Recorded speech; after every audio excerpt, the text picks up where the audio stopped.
I didn't choose this path out of peace. I chose it because I was falling apart.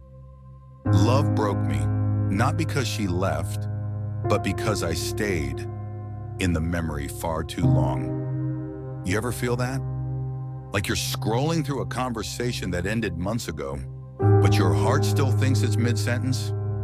I was that man, living in silence, but my mind was screaming her name.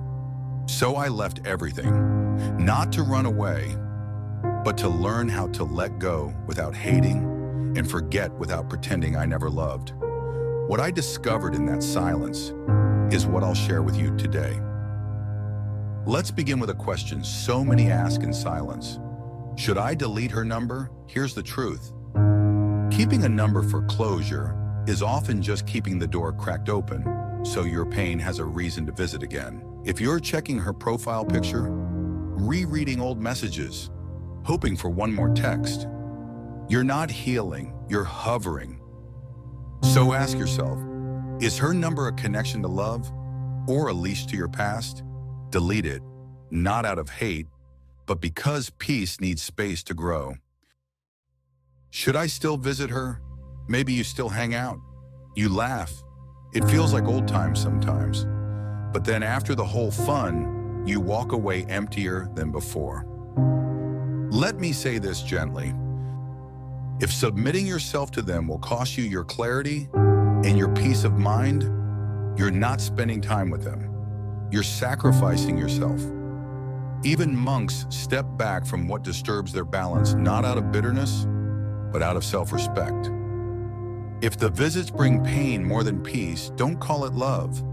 Call it what it is, a memory that keeps reopening. Let go, softly.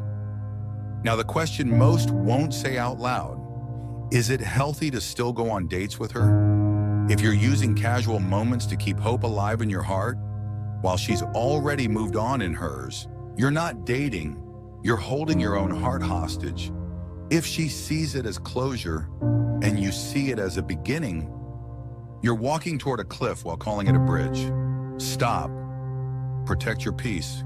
So, what should you do during this time? Let me share what helped me. Clean your digital space. Archive old messages. Mute her name. Let technology help you heal. Build rhythm in your body. Wake up early, stretch. Go for long walks without your phone. Routine is medicine. Write letters to her, but never send them. Let your words be for release, not reaction. Serve others. Shift the focus off your pain by easing someone else's.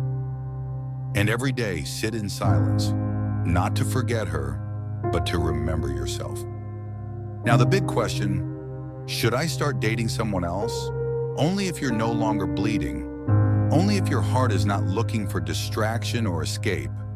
You don't have to be fully healed, but you should be whole enough not to wound the next person who tries to care for you. Heal before you hold someone else.